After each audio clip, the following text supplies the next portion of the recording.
আজকে যদি একটা দেশে গৃহযুদ্ধ বেঁধে যায়, তাহলে আওয়ামী লীগের পক্ষে তো ভারতীয় সেনাবাহিনী আসবে। আজকে যদি ভারত যদি আওয়ামী লীগের পক্ষে আক্রমণ করে, আজকে 32 নম্বরকে রক্ষা করার জন্য যদি ভারতের আর্মি যদি বাংলাদেশে আসে শেখ হাসিনার নেতৃত্বে, তখন আপনি তাদেরকে ঠেকাবেন কি দিয়ে? রাষ্ট্রপতিকে হটিয়ে দেওয়ার প্রচেষ্টা সফল হয়নি সেনাবাহিনীর বিরোধিতায়। সেনাবাহিনী তাকে পাহারা দিয়ে বাঁচিয়ে রেখেছে, যদিও সে বাঁচিয়ে রাখাটা স্বাভাবিক কখনোই নয়। তিনি আছেন গৃহবন্দী এবং নজরবন্দী হয়ে। মোহাম্মদ ইউনূস এবং অন্য উপদেষ্টারা সংবিধানের শপথ নিয়েছেন তার কাছে। সরকারের প্রধান হিসেবে তাকেই অ্যাডভাইস বা উপদেশ দেবেন বলে নিযুক্ত হয়েছেন মোহাম্মদ ইউনূস এবং তার চেলা চামুন্ডারা। কিন্তু নিযুক্ত হওয়ার পর তারা হাবে ভাবে বুঝিয়ে দিয়েছেন যে রাষ্ট্রপতি মালিক নন, সরকারের মাথা নন, মাথা এখন উপদেষ্টারা। এই সরকারের বহু মাথা বর্তমানে অনেকটা রামায়ণের রাবণ রাজার মতো, কিংবা রাবণ রাজার চেয়েও অনেক বেশি মাথা এই সরকারের। আর এই মাথার মধ্যে শাহাবুদ্দিনের কোনো জায়গা নেই। তো এই সরকার সিদ্ধান্ত নিয়েছে সরকারি দপ্তর থেকে এমনকি বিদেশের সমস্ত দূতাবাস থেকে সরিয়ে দেওয়া হবে রাষ্ট্রপতির প্রতিকৃতি। এমনকি এই সরিয়ে দেওয়ার নির্দেশ অবিলম্বে, মানে জরুরি ভিত্তিতে। এত জরুরি ভিত্তি কেন? তো যাই হোক, জরুরি ভিত্তিতে সেই নির্দেশ ঠিকমতো পালিত হচ্ছে কিনা সেটা দেখার দায়িত্ব দিয়ে একজনকে নিযুক্ত পর্যন্ত করা হয়েছে। তো এত কেন, এত জরুরি কেন এটা যে অবিলম্বে এটা করতে হবে?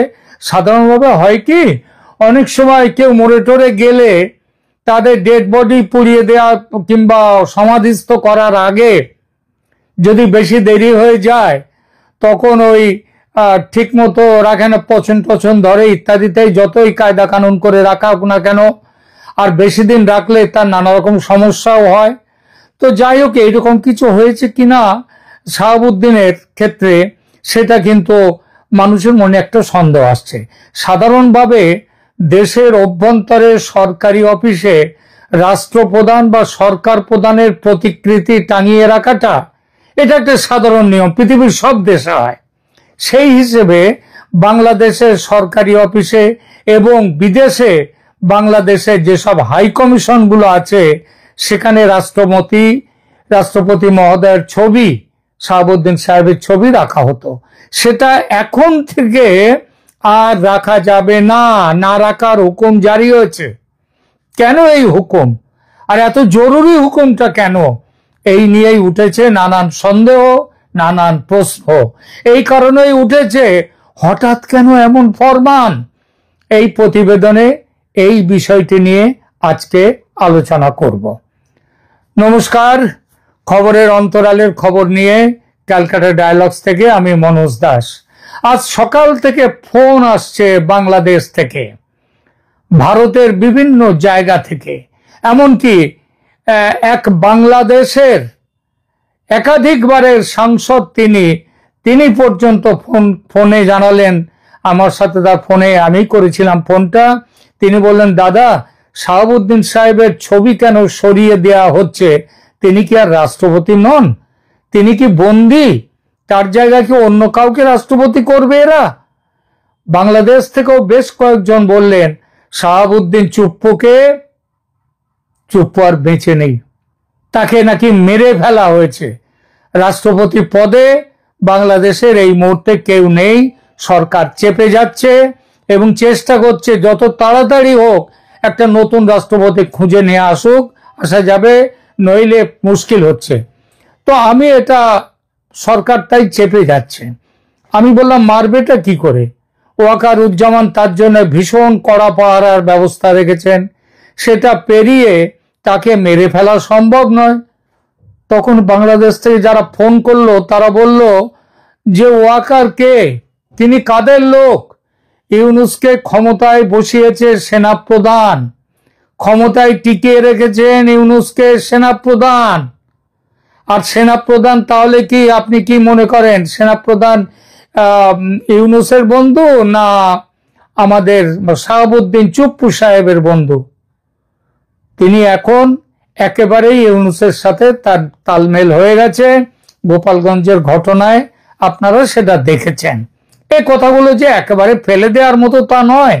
সত্যিই তো ওয়াকার সাহেব যদি দেশের সাংবিধানিক প্রধানকে সসম্মানে তার পদে বহাল রাখার জন্য এতই উদ্গ্রীব হয়ে থাকেন, তাহলে ইউনূস এবং তার দলবল রাষ্ট্রপতিকে গত 1 বছর ধরে যেভাবে লাগাতার অপমান করে চলেছে, সেই অবস্থার পরিবর্তন হয়নি কেন? আর এখন যখন সরকার অফিস কাছারি থেকে রাষ্ট্রপতির ছবি সরিয়ে দিচ্ছে, তখনও চুপ কেন ওয়াকারুজ্জামান? তিনি তো এর প্রতিবাদ করতে পারতেন। তিনি তো বলতে পারতেন এভাবে রাষ্ট্রপতির ছবি সরানো হচ্ছে দেশের অপমান। কিন্তু তিনি কিছুই করছেন না, কিছুই বলছেন না, একদম চুপচাপ। অর্থাৎ রাষ্ট্রপতি সাহেব বর্তমানে শাহাবুদ্দিন চুপ্পু সাহেব তার পদে সম্ভবত নেই, সেই জন্যই তার ছবি সরিয়ে দেয়া হচ্ছে। এই কেন তিনি তার পদে নেই এর সম্ভাবনাও অনেকগুলো। 1, তিনি বন্দী হয়ে আছেন। 2, তিনি মরে গেছেন। স্বাভাবিক মৃত্যু হলে ধুমধাম করে জানাজা হতো তার, কারণ আপদ বিদায় হয়েছে নিজে থেকে।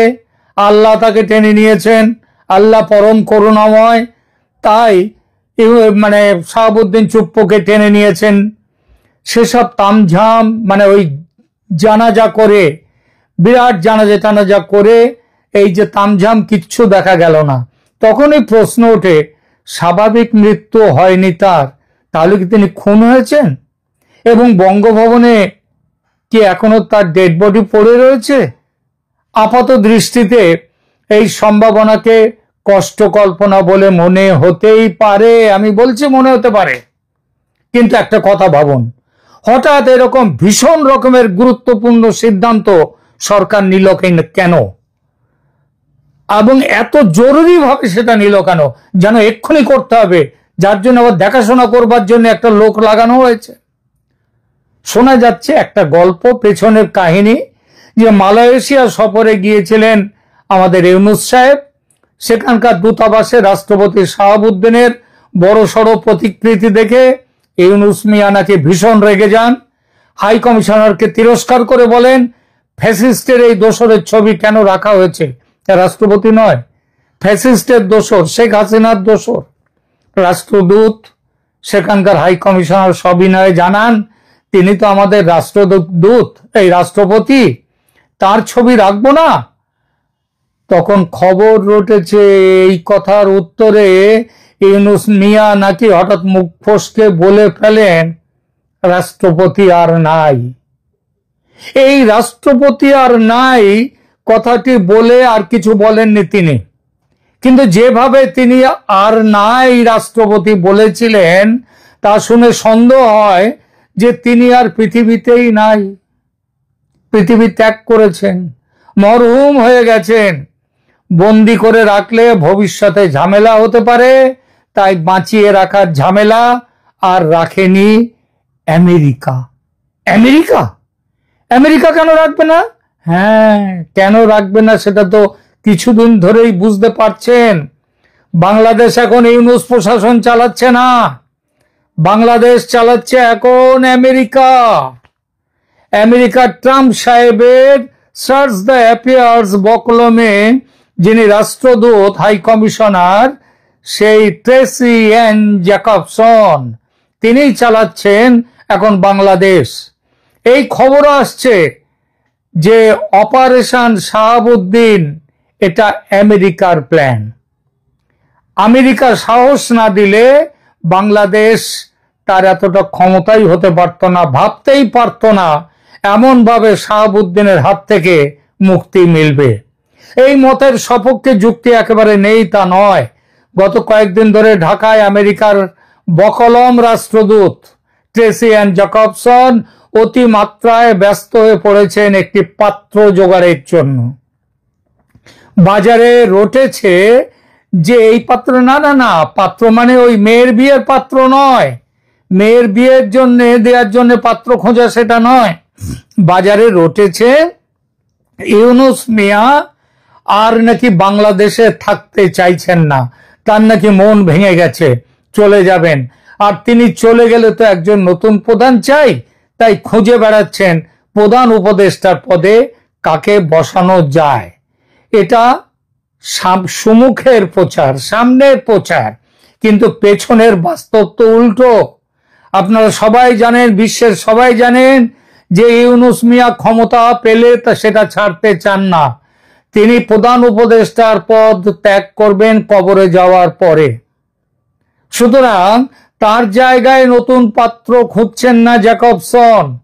জ্যাকবসন একজন লোক জোগাড় করছেন যিনি রাষ্ট্রপতি, মরহুম রাষ্ট্রপতি শাহাবুদ্দিনের জায়গায় যাকে বসানো যায় সেইটা তিনি খুঁজে বেড়াচ্ছেন। এই সমস্যা হতোই না যদি দেশে একজন উপরাষ্ট্রপতি থাকতেন, তাহলে হয়তো বিপ্লবের পর গত বছর আগস্টেই শাহাবুদ্দিন চুপ্পুকে জীবনের মতো চুপ করিয়ে দেয়া যেত। সেটা করা যায়নি বলেই জ্যাকবসন উপযুক্ত পাত্র খুঁজে বেড়াচ্ছেন। আপাতত ঠিক আছে, যেটা দুবার দেখা করেছেন বাংলাদেশের প্রধান বিচারপতি সৈয়দ রিফাত আহমেদের সঙ্গে, কিন্তু তিনি একেবারেই রাজি নন বাংলাদেশের দায়িত্ব নিতে। এদিকে কতদিন ঝুলিয়ে রাখা যাবে এই সত্য কথাটি যে শাহাবুদ্দিন চুপ্পু আর নেই। সুতরাং পাত্র খোঁজার জন্য এত জরুরি, আর বিভিন্ন অফিস থেকে শাহাবুদ্দিন সাহেব, রাষ্ট্রপতি শাহাবুদ্দিনের ছবি সরিয়ে দেওয়ার এত ব্যস্ততা, এত জরুরি ব্যস্ততা। রাশিয়ায় নাকি পুতিন সাহেবের একাধিক বডি ডাবল আছে। বডি ডাবল মানে তাদের দেখতে, তাদের ভাব, চাল চলন, কথাবার্তার ভঙ্গি, এসব রীতিমতো ট্রেনিং দেওয়া হয় এগুলো, এবং সেই রকম তাদেরকে বলা হয় বডি ডাবল। এটা শত্রুপক্ষ যাতে হুট করে তাদেরকে মেরে ফেলতে না পারে তার জন্য এরকম করা হয়। এবং এদেরকে যদি পাশাপাশি দাঁড়িয়ে, পুতিন সাহেবের একটা নয় এরকম একাধিক বডি ডাবল আছে বলে খবর, পাশাপাশি দাঁড় করিয়ে দিলে বোঝা যাবে না কে আসল আর কে নকল পুতিন। এমন কথা উঠেছে, আপনাদের কাছে বলি, এই যে আলাস্কায় গিয়েছিলেন পুতিন সেখানে মিটিং করতে, কথা হচ্ছে আমেরিকাকে বিশ্বাস করেনি রাশিয়া, সেখানে নাকি সত্যিকারের পুতিন যাননি, যিনি গিয়েছিলেন তিনি একজন নকল পুতিন, বডি ডাবল পুতিন। এ কথা উঠেছে, এটা আমার কথা নয়, এটা বিশ্বের বিভিন্ন জায়গায় মিডিয়া থেকে এই খবর আসছে। তো বাংলাদেশে এই সিস্টেম এখনো চালু হয়নি, তবে সরকার ওই ডেভিল হান্ট অপারেশনের মতো চুপ্পু হান্ট অভিযান খুব জোরদার শুরু করেছে। এখন একটা আপাতত যদি সেরকম কাউকে দায়িত্ব নেওয়ার মতো লোক না পাওয়া যায়, অন্তত নির্বাচনের আগে পর্যন্ত, নির্বাচনের সময় তখন ঠিক আছে যে হবে আমাদের বাংলাদেশের বিএনপি নেতা তিনি হবেন খালেদা জিয়ার পুত্র, তিনি হবেন বাংলাদেশের প্রধানমন্ত্রী নির্বাচনের পর, আর ইউনূস সাহেব হবেন রাষ্ট্রপতি। এটা মোটামুটি ঠিক আছে। তো ততদিন যাতে না সমস্ত ব্যাপারগুলো যাতে কেউ না জানতে পারে, তার জন্য একটা নকল চুপ্পু চাই, বডি ডাবল। তো প্রিয় দর্শক, এমন সম্ভাবনা যে সত্যি, আমি কিন্তু তা বলছি না। আমি যেটা বলতে চাইছি যে এরকম কথা শোনা যাচ্ছে, বাংলাদেশে কি হতে পারে আর কি হতে পারে না এটা স্বয়ং আল্লাহ তাআলারও অজানা। কারণ ছবি সরানো থেকে চুপ্পু রহস্য এমন দানা বাঁধছে যে এরপরে মাননীয় রাষ্ট্রপতি মহোদয় জনাব শাহাবুদ্দিন চুপ্পু যদি আজকে বেঁচেও থাকেন, তাহলে রবীন্দ্রনাথের সেই গল্পের মতো তাকে কিন্তু মরিয়া প্রমাণ করিতে হইবে কাদম্বিনী মরে নাই। এর মতো চুপ্পু সাহেবকেও পরে মরিয়া প্রমাণ করিতে হইবে তিনি মরেন নাই।